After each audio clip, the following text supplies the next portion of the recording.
Bom dia. Começando nosso papo, vamos lá. Vamos trocar figurinhas, continuar nosso papo aqui de antropologia fenomenológica, antropologia filosófica. Vamos lá. Bom dia. Deixa eu colocar aqui a luz. Guardar meu amigo Crisóstomo chegar.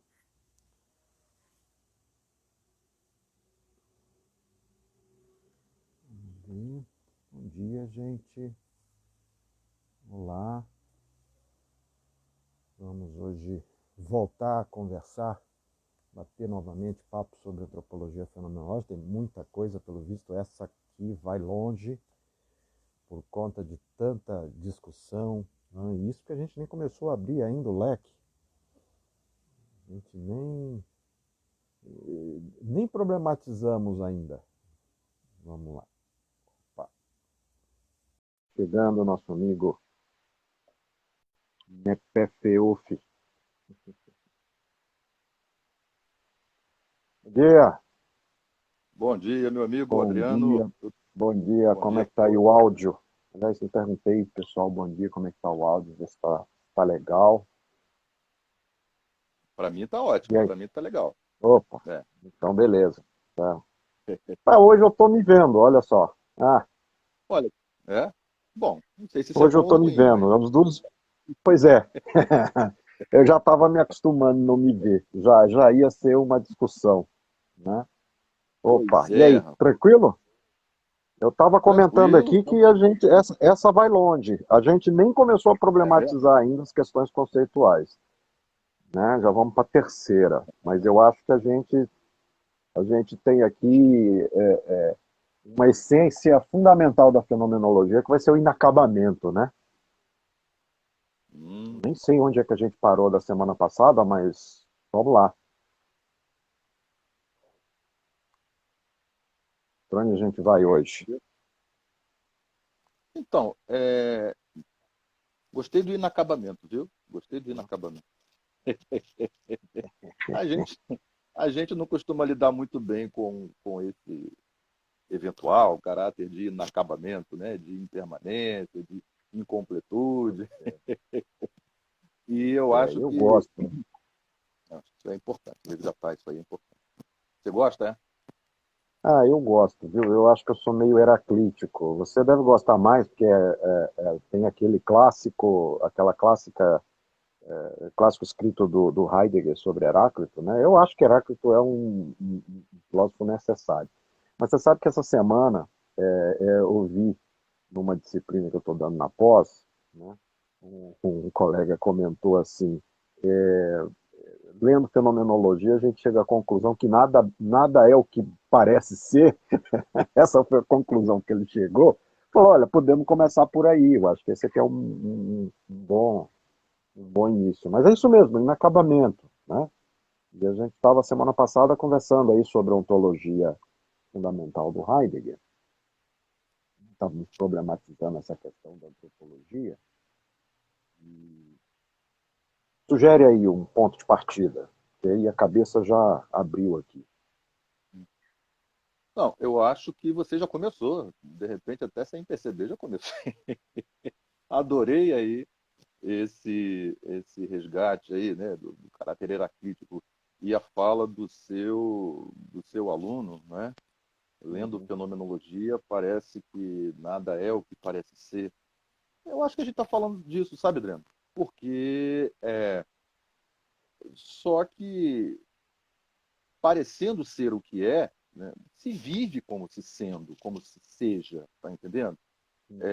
Eu acho que com isso a gente resgata, eu acho que com isso a gente resgata algumas das coisas que a gente conversou e até terminamos na semana passada falando sobre isso, que é o que a gente chamou, né, você trouxe a ideia de tensão, né, e eu falei que eu gosto muito dessa Uhum. ideia de tensão, porque de certa forma a gente está falando do resgate, né, de uma tensão, né?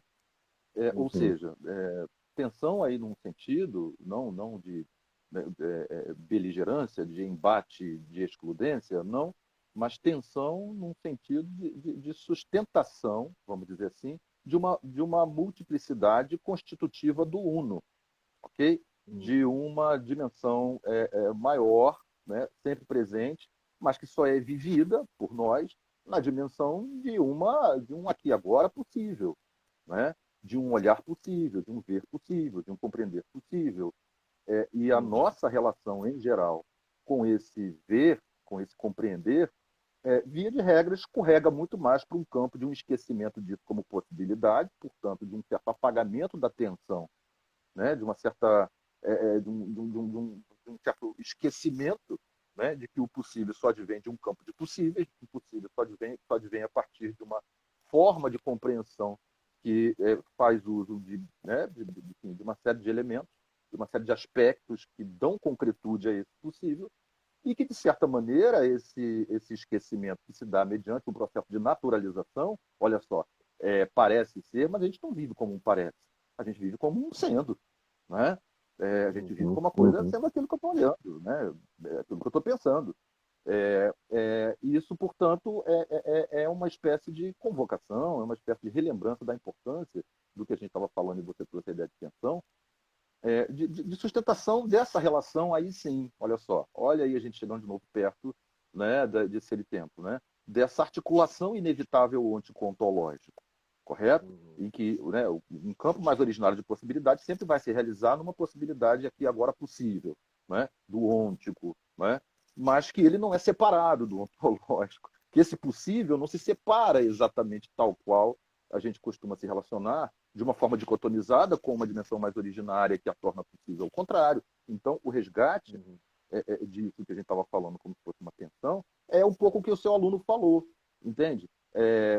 Talvez uma espécie de reconquista de uma condição de relação com as coisas que, evidentemente, não tem como abdicar da dimensão do aqui e agora onde possível para cada um de nós, não tem como, evidente, é sempre aquilo possível, né?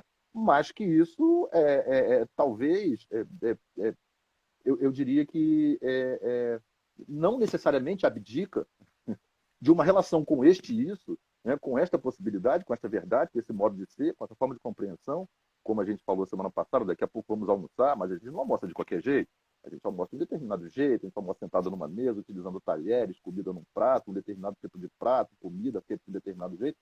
O caráter histórico das possibilidades e sentidos de ser, né, das coisas, né?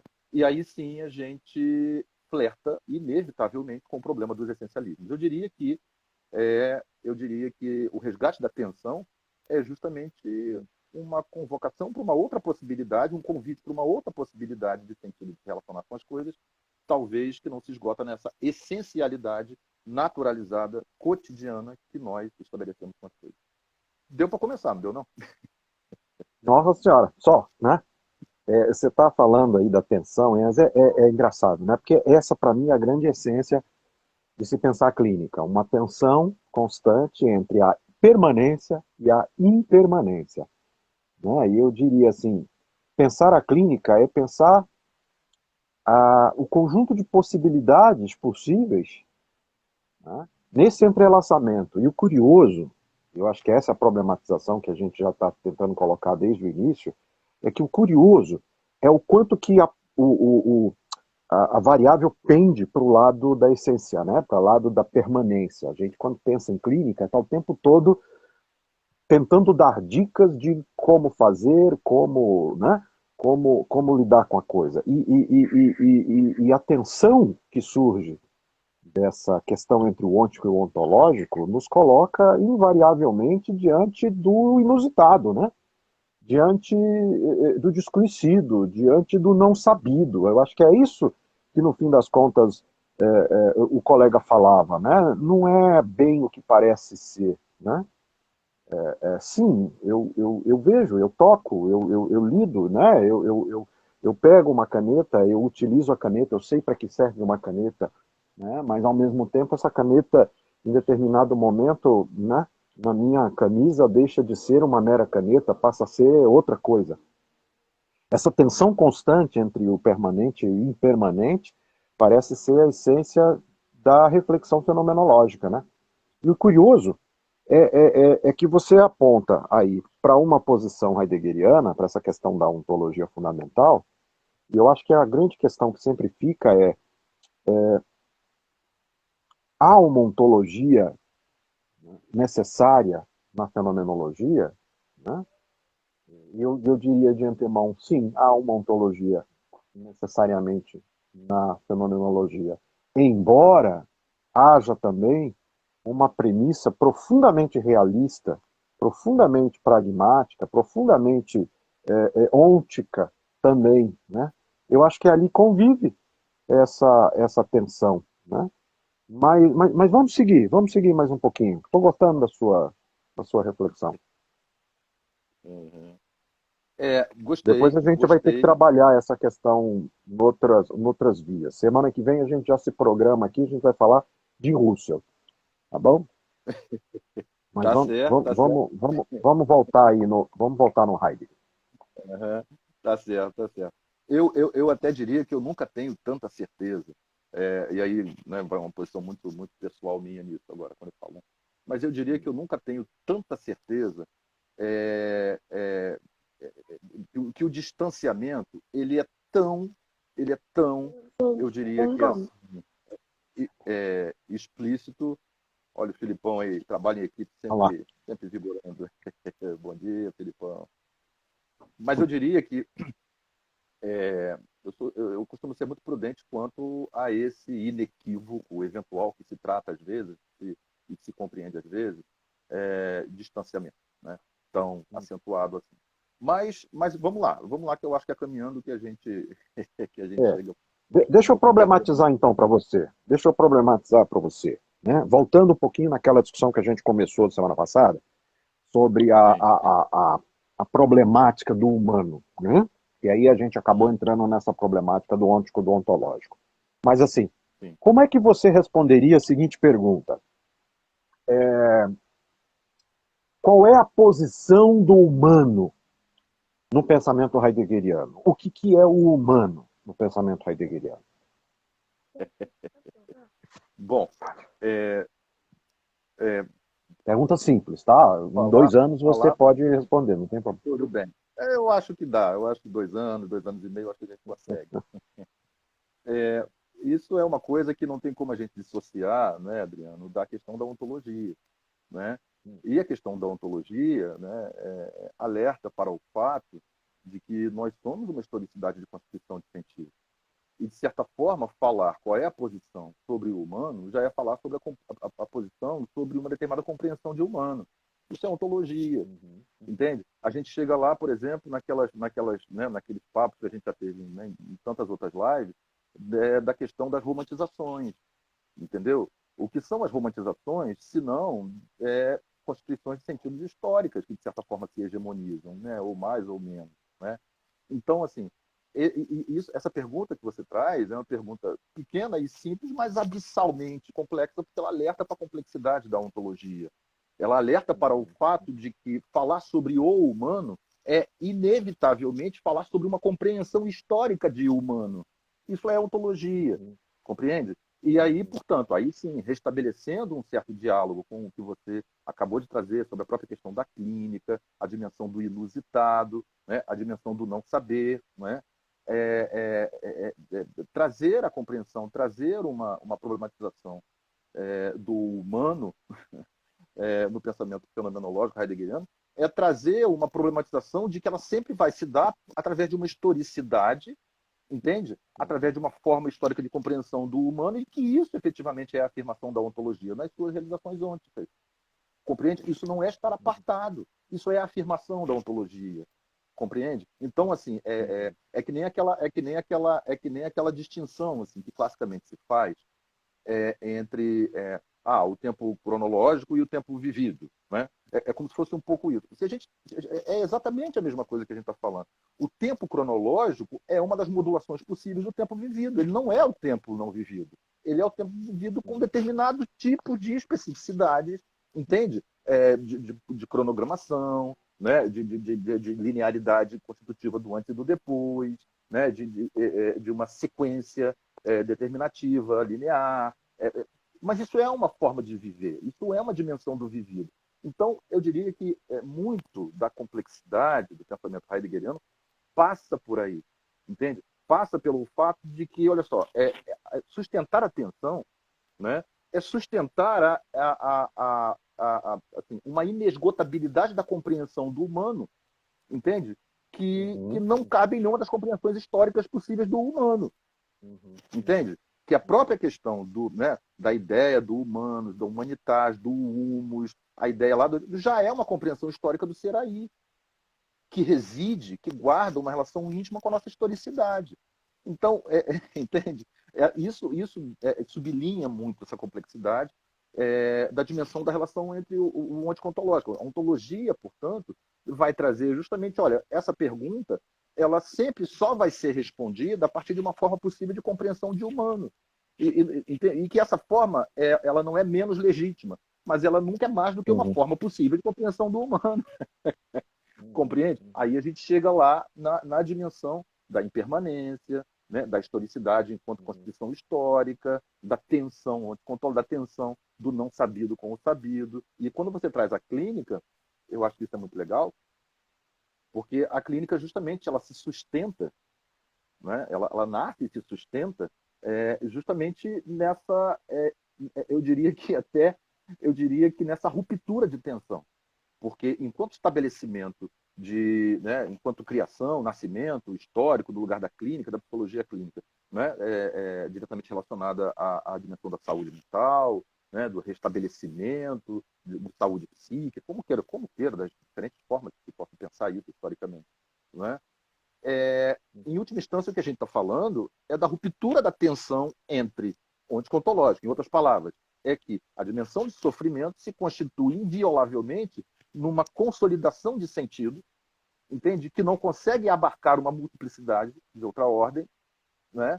Ou seja, não consegue lidar com a sua constituição histórica enquanto histórico, né? O ôntico enquanto uma dimensão histórica, não. Esse ôntico ele anuncia um sentido de vida, uma estrutura de verdade que, de certa forma, estrutura aquela existência, né? E que, na verdade, quando não se afirma nesse cotidiano, de alguma forma não se afirma, isso traz todo esse processo de chamado adoecimento, que é vivido, que é compreendido, inclusive, na própria visão, eu diria que assim, uma das formas possíveis de compreensão clínica da fenomenologia, das análises, como restrição de possibilidade de sentido, né, com comprometimento direto dessa vida cotidiana ôntica, das possibilidades de realizações mais concretas, mais pragmáticas do existir cotidiano, entende? Mas que reside, em última instância, lá nisso que a gente está falando.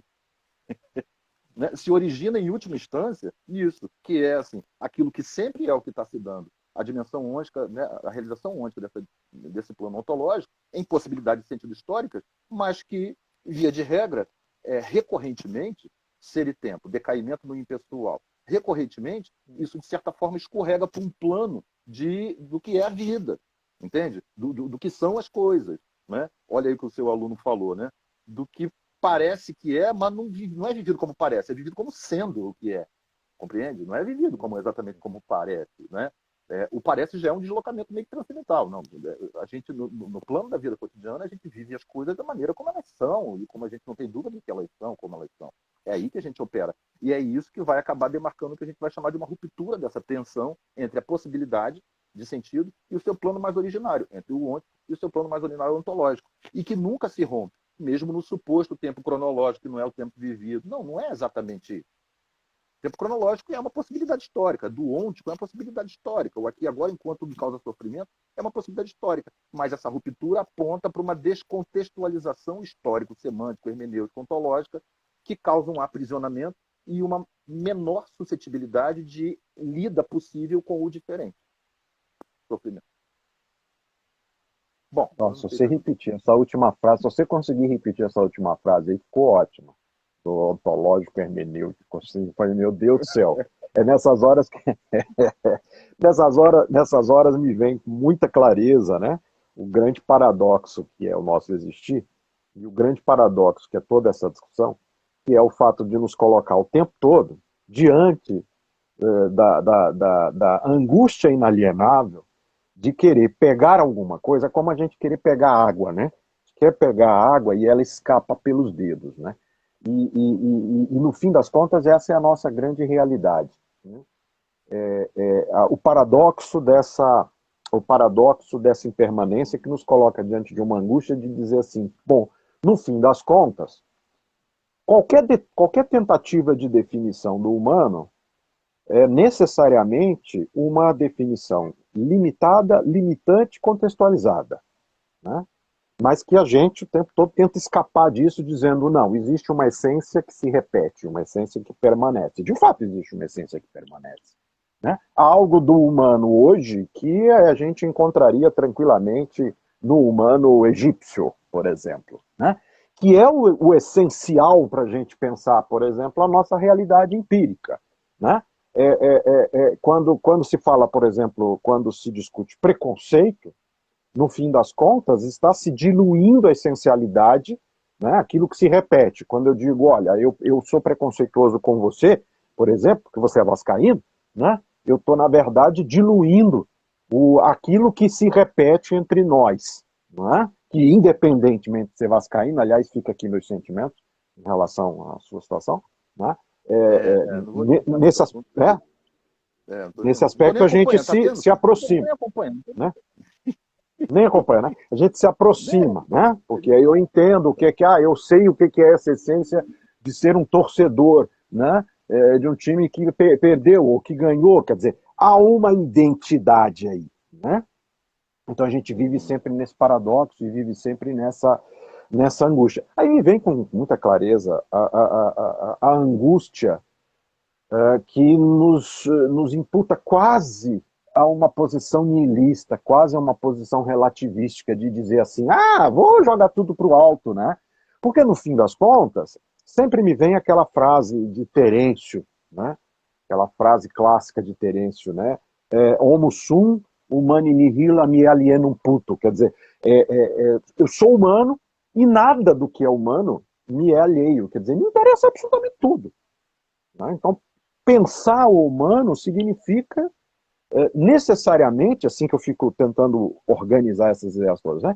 Necessariamente significa tentar, tentar constituir todos os elementos possíveis de serem apreendidos num determinado momento para dizer algo a respeito deste humano, que ainda assim, no fim das contas, vai ter reticências, né? Não vai ser um ponto final. É um pouco por aí. É sempre uma dízima periódica. Dízima periódica, meu Deus, agora acabou a discussão. Meu Vai ser Deus do sempre, céu, vou até beber água. vai ser sempre Vou reticência. pedir ajuda para Adorei. capivarinha, lembra da capivarinha? Capivarinha é boa. Mas então, olha só, Capivarinha. adorei a questão da essencialidade. Adorei a questão da essencialidade, adorei o homem egípcio que você trouxe. Por quê? Não Porque, é? em última instância, exatamente, né? Em última instância, a gente está lidando, e adorei os preconceitos, né? A gente está lidando com o nosso caráter histórico. Isso, resgatar o homem egípcio é resgatar a historicidade deste ente que somos. Em outras palavras, resgatar o homem egípcio é guardar com ele uma relação de que nós estruturamos a nossa compreensão de mundo mediana, seja mais ou menos elaborada cotidianamente, ou do ponto de vista mais complexo, como queira chamar, a partir dos preceitos que dão a estrutura possível de mostração dele para a gente, dos preconceitos. Né? E que a grande questão, portanto, talvez seja uma das questões fundamentais, sem querer hierarquizar, mas uma das questões fundamentais disso aí é, de certa forma, como que nós nos reconhecemos nas nossas relações com os nossos preconceitos, com os nossos preceitos estruturantes, esquadrinhantes da anunciação de mundo para a gente. Perfeito? Como, por exemplo, como você falou, né? Mas o torcedor do futebol, né? Ele vive uma identificação tão real com aquilo que quando o time dele, né, quando o time dele perde, né, ele fica mal, porque aquilo, né, aquilo ali é uma coisa que o afeta, ou seja, ele tem uma relação ali de identificação tão forte e que a relação dele com esta identificação, via de regra, ela de certa forma foge a uma certa dimensão de liberdade dele, né? De certa forma, ela se afirma de um modo natural, olha só a naturalidade, né? De um modo linear, de um modo instantâneo. né? E aí, mais do que compreensível, o torcedor fica triste quando o time dele perde, quando na verdade aquilo não tem assim, efeito concreto, pragmático, assim, mais, nenhum sobre o dia dele, sobre, né, sobre a vida cotidiana dele, sobre nenhum, mas ele vive isso, né, de uma forma, de uma intensidade tal que afirma esses preceitos históricos, com o fato, né, de que aquela identificação traz isso, e que isso, exatamente, isso nos mostra a nossa condição de, aí sim, né, de homens. Né? O homem egípcio também se relacionava com as suas predeterminações históricas, né? Lá na mumificação dos corpos, lá na sua realização cotidiana com a deidade, né? com o faraó, né? Numa relação não menos, vamos dizer assim, entre aspas, aprisionante, como nós, com o nosso time de futebol. Compreende? Não é menos. Ou seja, resgatar essa condição humana é resgatar o que você falou. É como se fosse essa tentativa permanente de pegar, né, de definir, né, mas como se fosse água, como se fosse areia, né, isso nos escapa. É a reticência. Né? É como se fosse aquilo que é não sendo, mas é vivido como né, numa essencialidade, na dimensão dessa constituição mais pré-conceitual que somos, pronto, chegamos de novo na originalidade da fenomenologia. Não é? Nessa dimensão intuitiva que somos, chegamos em Rússia, olha só, não precisa nem esperar a semana que vem para falar disso. Nessa dimensão, né, mais originária, portanto, nem precisa. Então, por isso que eu digo que a distância talvez seja menor do que às vezes se acredita. E que, portanto, somos isso. Entende? Um certo esquecimento, olha só, olha de novo aí, olha como estão assim, não tão distantes assim. O esquecimento da diferença ontológica em Heidegger, ou seja, o esquecimento da diferença em Heidegger do seriente, em outras palavras, o esquecimento de que a gente vive determinando e numa relação determinativa do que as coisas são, né? Isso é a distinção para ele seriente, né? O ser das coisas, para a gente, não é algo passível de muito estranhamento. A gente se relaciona com as coisas, por exemplo, time de futebol, como sendo algo lá que é o melhor. Não ganhou hoje, mas para você o tema é o melhor, entendeu? É só uma questão de tempo. A gente vive numa relação determinativa, e essa relação determinativa, que é uma espécie de consolidação, tentativa de, como você falou, pegar a água, como se fosse, né, de dar forma às coisas, ela vive escapando. Isso vive nos escapando. Então, isso na verdade, tentar pegar, definir, esquadrinhar, conceituar, eu diria que demarcar de maneira inequívoca o mundo tal qual ele se anuncia a gente, quando na verdade isso não é possível, mas só é vivível dessa forma a partir de um esquadrinhamento possível, pré-determinativo, na sua relação mais naturalizada no cotidiano, olha o decaimento pessoal aí para Heidegger, e que, portanto, isso anuncia muito dessa ruptura da tensão que a gente falou anteriormente. Né? Anuncia muito de uma ruptura disso enquanto condição de possibilidade, do quanto isso diz, em última instância, muito menos de mundo do que de nós. Compreende? Que são justamente, que é justamente a dimensão pré-conceitual, né? Conforme você trouxe. Pré-conceitual no sentido mais amplo, não pré-conceitual no sentido mais derivado, restritivo, de exclusão do outro, não necessariamente nesse sentido, mas pré-conceitual nesse sentido de uma pré-formatação de mundo. O mundo sempre é pré-formatado na nossa relação com ele, né? E a relação que a gente tenta estabelecer com esse ato de pré-formatar é que é a grande questão. Essa é a questão fundamental. E a gente chega de novo na aproximação clínica que a gente fez agora há pouco, entende? Das restrições de possibilidade de sentido que estruturam os nossos sofrimentos. Dentre eles, o time. Pois é, aí tu queria problematizar e assim, jogar uma bomba, né? E evidentemente, eu sei que vai ser uma questão que não vai ter uma resposta imediata, mas assim, um dos grandes impasses nos quais a gente sempre se encontra quando se pensa em clínica é que a clínica, quer queiramos aceitá-la de uma forma mais tranquila ou não, ela está na dimensão ôntica e ela está na dimensão pragmática e ela está na dimensão cientificista. E, portanto, ela se constitui quase que necessariamente como um conjunto de perfis determinativos, né? Então, é sempre uma questão complicada quando a gente vai falar, por exemplo, em personalidade, teoria de personalidade, teoria isso, teoria daquilo, que a gente vai efetivamente ser continuadamente impactado por vamos dizer, uma relação instrumental, né? É uma bomba. E isso é problemático para as pessoas entenderem, que elas vão dizer, mas a clínica fenomenológica é diferente. Não, a clínica, por ser clínica, ela se constitui necessariamente neste lugar. Isso que você está chamando de um lugar histórico, um lugar pragmático, um lugar, vamos dizer, estruturante, vamos dizer assim. E eu não vejo problema nenhum com isso, a rigor, não vejo problema nenhum com isso. Porque, dado que eu pense na questão da possibilidade e das possibilidades possíveis, essa é uma possibilidade possível, né?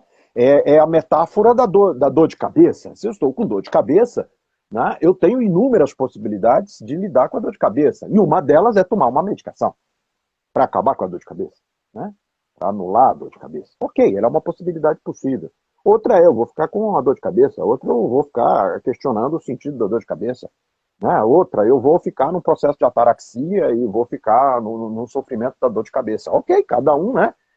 Não deixa de ser efetivamente o cenário sobre o qual o humano se desenrola, porque a gente acabou de falar de torcedor de futebol, e a rigor, se a gente for pensar do ponto de vista pontual, chega um ponto que a gente vai dizer assim, eu não vou mais torcer não, porque não compensa.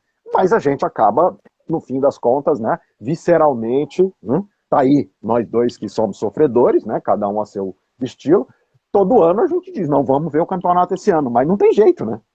Então, assim, a clínica surge, então, como um grande paradoxo, né? Como um grande paradoxo. Essa é uma bomba que eu acho que a gente precisa mexer de uma forma um pouquinho mais... Tirar o pino. Tirar o pininho né, como é que chama? Da granada, né? Da granada, né? Mas eu vou voltar aqui, porque tinha uma pergunta interessante aqui atrás, deixa eu ver, vou recuperar aqui uma pergunta interessante aqui, que também vai ser outra bomba, né? Como se distingue essa dimensão ontológica de Heidegger do antropologismo de Husserl? Vou deixar para você começar. Rapaz, caramba, hein? Você tirou o pino com vontade agora, hein? Tirou Opa! o pino com vontade. E eram 3, ó. Pá, pá. Então, gaguejou. Começa assim. Tá bom. Beleza. Não, eu vou começar aí eu vou começar pela fala da clínica.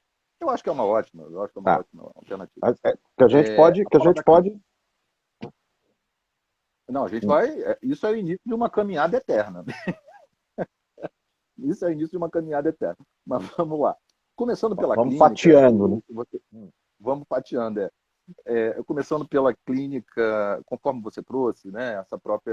Esse lugar histórico de nascimento da clínica, conforme a gente vai trazendo, né? Essa dimensão pragmática, instrumental, da lida com, né, com o sofrimento humano, com o seu caráter eminentemente constitutivo, né, do lugar de saber, né, de um lugar de técnica. Eu diria que, aí, começo por aí, eu diria que né, um dos passos fundamentais é, primeiro, a compreensão disso como lugar histórico. Tá. Isso não é pouca coisa. Isso não é pouca coisa na nossa relação cotidiana de sentido essencializante. Isso não é pouca coisa no nosso lugar de relação de sentido com a relação com a técnica. Isso não é pouca coisa na nossa relação, né, com, né, os sentidos históricos cotidianos com a questão da instrumentalidade. E é isso que, de certa forma, você muitas vezes faz quando você diz assim, vamos ouvir uma música? Vamos ler uma poesia? Entende? Quando você faz isso numa sala de aula, ou sei lá, em qualquer outro lugar, até mesmo numa experiência clínica, quando você faz isso, de certa forma, o que você pode estar anunciando ali é justamente, olha, isso aqui não é negável, esse caráter histórico não é negável, mas ele não passa de um caráter histórico, e, portanto, em sendo um caráter histórico, em sendo algo historicamente constitutivo, isso constitui, mas não delimita a essencialidade da clínica, tudo bem? Porque enquanto experiência humana, volta lá no homem egípcio, enquanto experiência humana é um lugar de realização de sentido, no campo ótico, e que a sustentação dessa tensão é o caráter, eu diria que assim, irredutível dela a qualquer uma das suas práticas históricas. É o lugar do encontro humano, do encontro entre as pessoas, e que acabam não se reduzindo às possibilidades históricas, o que não é negá-las, muito menos depreciá-las. Então, quando você eu estou na tua pergunta, viu? Eu vim lá atrás para começar a comentar a sua pergunta, por incrível que Uhum. pareça. Mas, mas quando você faz isso, né, o que você está trazendo, olha só, agora devagarzinho, entrando na tua pergunta. Este Vamos caráter lá. histórico, antropológico, de lugar de técnica, instrumentalidade, saber poder, restituição, reorganização, restabelecimento, o que quer que queira chamar, que são termos que a gente sabe que, né, que são muito cotidianamente próximos, né, da compreensão clínica.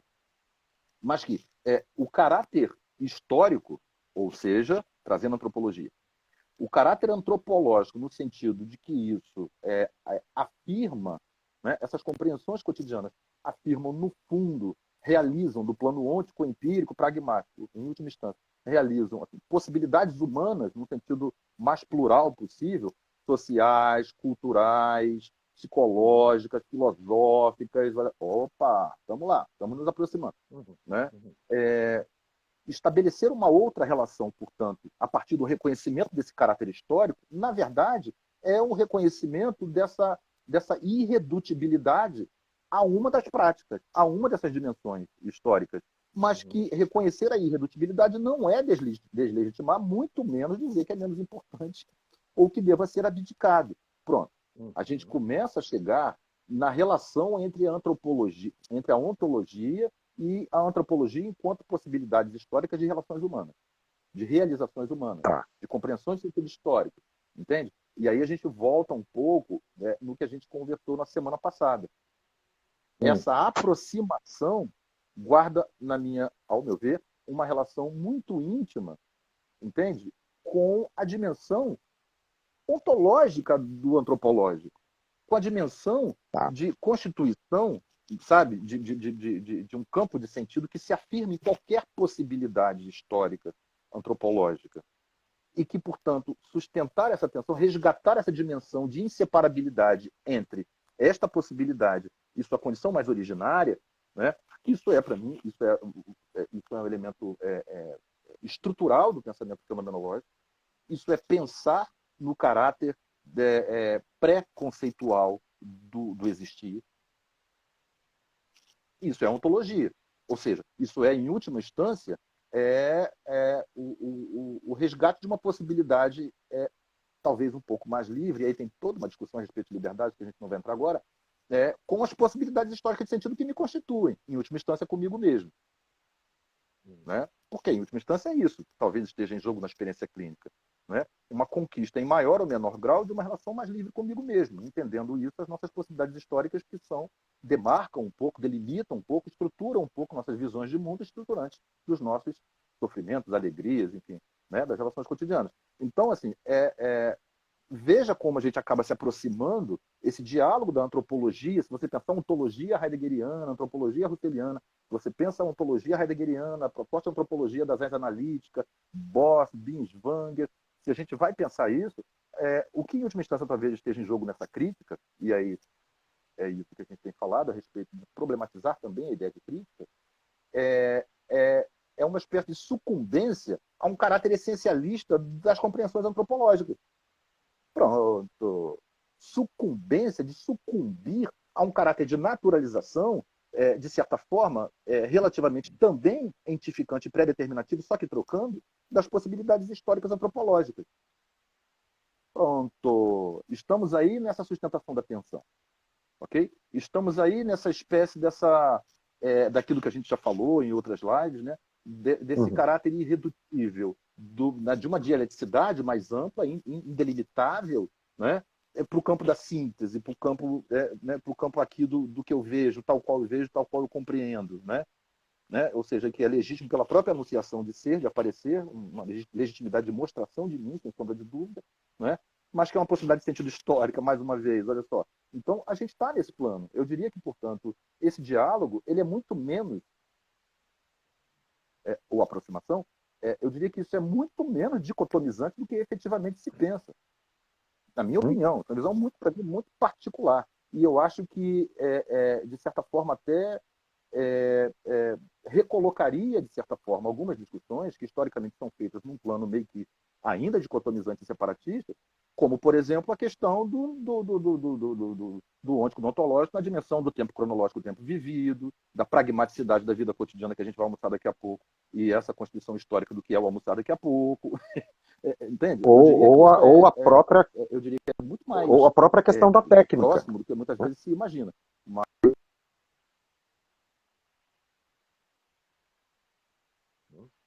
Opa, deu uma falhinha aqui. Não sei se... Vou tentar retomar aqui para traduzir, que eu preciso dessa tradução todinha, porque senão quem perde sou eu. Muitas vezes é o aprisionamento que dá, né, a sensação de afirmação de si nessa relação determinativa pelo saber. Então, eu acho que não é tão longe assim, é muito claro, eu acho que tem que ser desdobrado. Eu fiz aqui uma síntese assim, precária e temporal muito, muito rápida, mas eu acho que o diálogo é perfeitamente possível, fértil e muito menos dicotomizante do que em geral se pensa. Tá, então deixa eu voltar aqui para tentar fazer uma tradução. São duas questões. Concordo contigo, é muito menos dicotomizado do que aparece. Eu vou começar pensando assim, que eu quero retomar isso semana que vem. Eu quero retomar a questão questão da antropologia. Eu quero defender semana que vem a gente vai conversar outra coisa. A gente vai começar na seguinte direção. Vou defender aqui, morrendo de medo dos rodopios do Russell no túmulo, de que há um humanismo na proposição russeliana. Mas isso aí a gente conversa dali a pouco.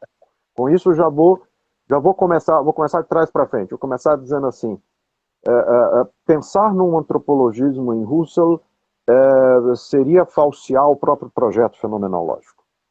Né? A rigor não há isso, não há essa propositura. Há, na verdade, um resíduo, né, que, obviamente, um leitor atento vai encontrar, que é isso que a gente vai ter que voltar. E neste particular, concordando contigo, né, este resíduo, que a gente vai dizer que é um resíduo antropológico, um resíduo de constituição de subjetividade, delimita claramente a possibilidade de uma ontologia no pensamento russeliano. Ponto. Isso aí estamos juntos. Estamos juntos. Dá uma boa discussão. Mas eu quero voltar numa outra questão que eu também acho que é falsamente dicotomizado. Vamos ver se você vai concordar comigo.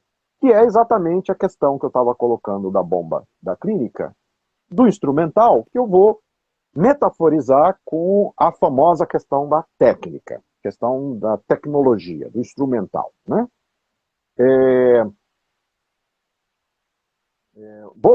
Tem uma história que eu gosto de contar. Né? Quando eu estava na UNB, eu estava num dos meus inúmeros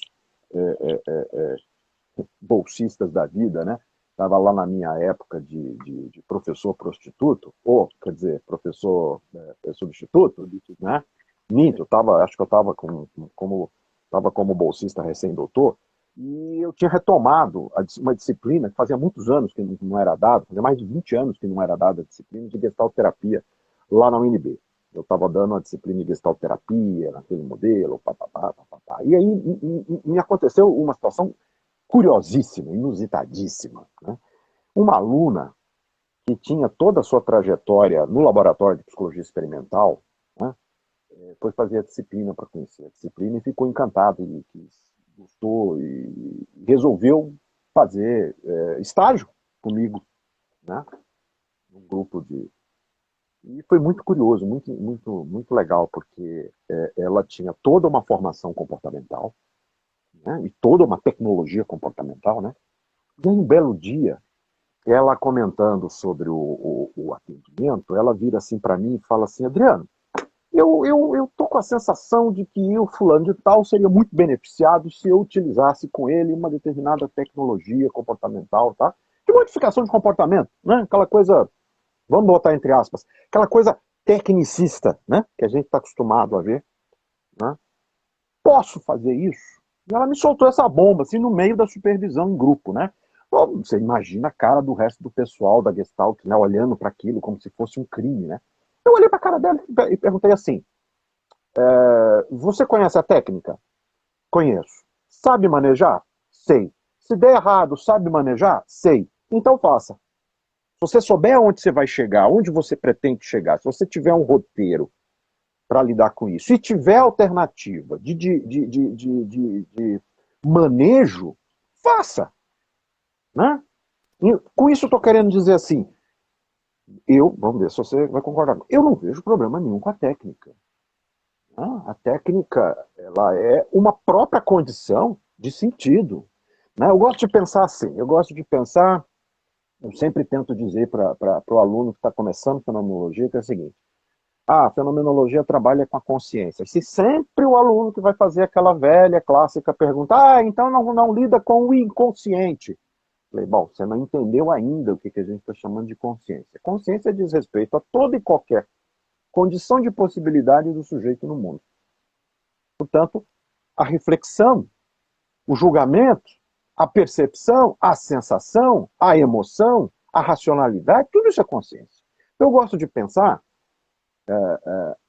que nesta condição de ampliação, né, pensar fenomenologia significa pensar todas as condições de possibilidades de sentido que naturalmente derivam, né, de todas as formas de ação. E aí me vem sempre aquela clássica frase de Husserl, quando ele diz que ciência é um produto e uma produção humanas. Portanto, não é destacado do sujeito. Logo, a técnica não pode ser destacada do sujeito. Ela pode ser tranquilamente utilizada, desde que reconheçamos que ela é uma possibilidade possível e não a única possibilidade possível. Estamos concordando? Adorei o final. Uma possibilidade possível, não a única possibilidade possível. Adorei, adorei. Sabe por quê? Porque eu diria, Adriano, o que você falou em última instância, essa situação dessa, né, da aluna que você resgatou, que fez estágio com você, o que estava em jogo ali, penso eu, vamos trazer isso para uma coisa que um pouco mais, às vezes, fora do plano da clínica, rapidinho. 5 segundos eu saio e volto. Mas para tentar evidenciar um pouco o que a gente está tratando e o que você falou nessa última frase. Existe uma diferença entre consumo e consumismo. Certo. Existe uma diferença entre consumo e consumismo que tem a ver com uma expressão que você utilizou em relação à técnica, que é a relação de sentido envolvida. A relação de sentido presente com o meu ato de consumir dirá muito se isso, de certa forma, se aproxima ou não de uma dimensão que a gente vai chamar de consumista.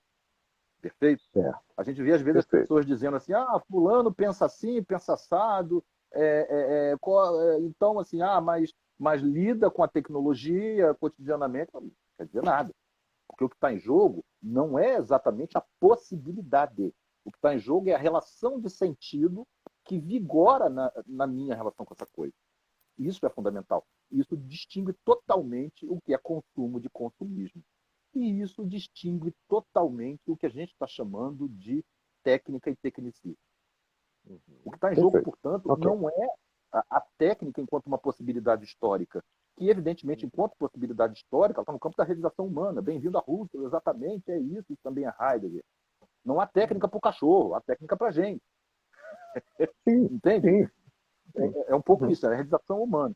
Agora, o que faz muita diferença, e aí sim a gente se aproxima do campo da discussão fenomenológica, é a relação de sentido envolvida. Ou seja, enquanto a clínica, uma experiência humana de aplicabilidade técnica, que, portanto, a reduz a uma dimensão instrumental, exclusivamente instrumental, condutora, de saber poder determinativo, né? Isso é a relação de sentido envolvida com relação, no que diz respeito à possibilidade histórica da técnica, né?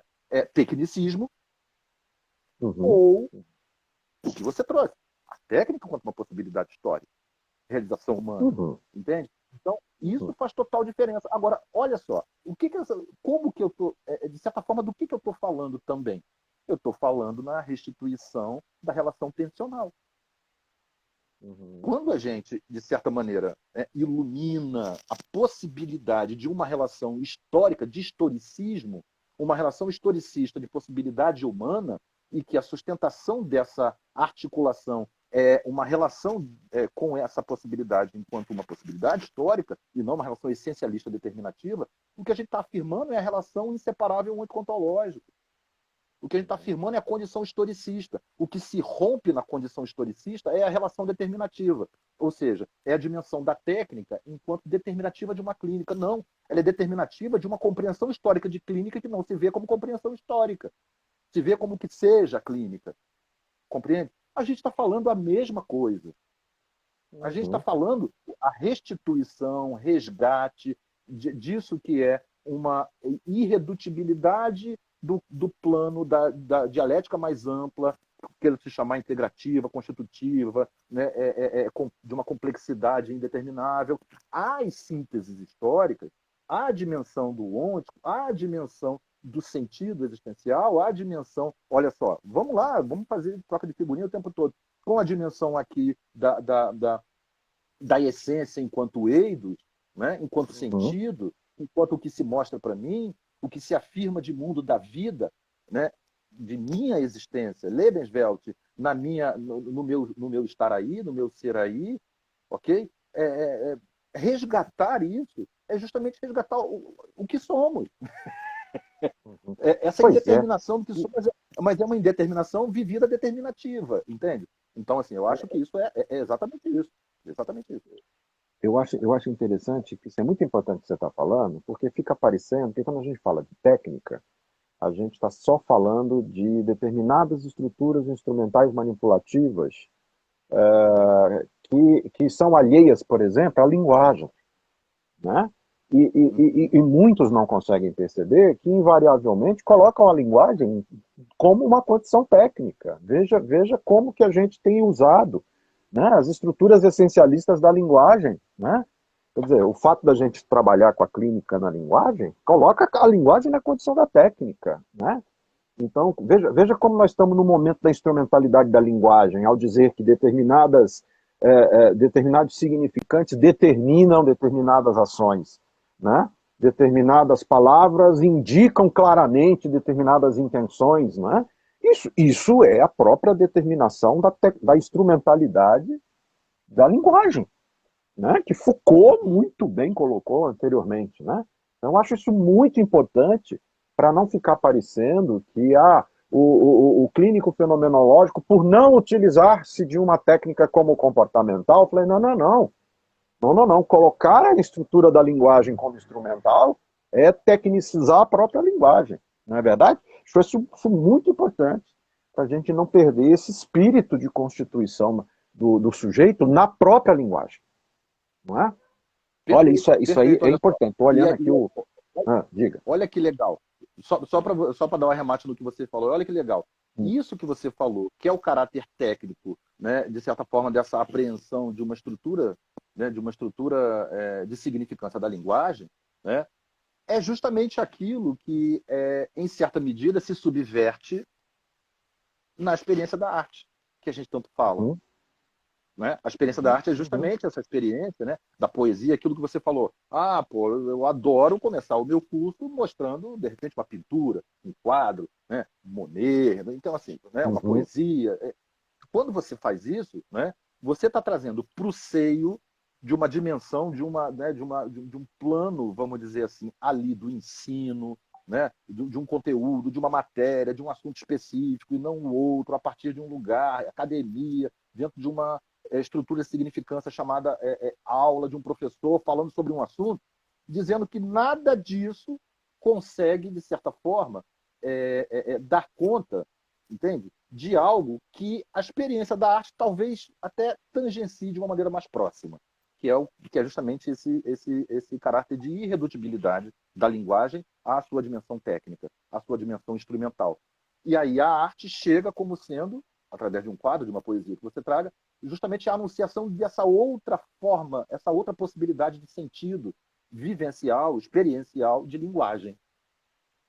Entende? Que não uhum, uhum. essa historicamente legítima, claro, possibilidade humana, né, da redutibilidade de um sentido posto, de uma técnica, qualquer que seja ela, entende? Instrumental. Então, é exatamente isso. Né? Eu acho que o que a gente está aqui concordando o tempo todo é que esse plano da fenomenologia ele é um plano assim, que eu diria que se coloca, né, numa perspectiva de que toda possibilidade, enquanto possibilidade humana, ela guarda a sua legitimidade.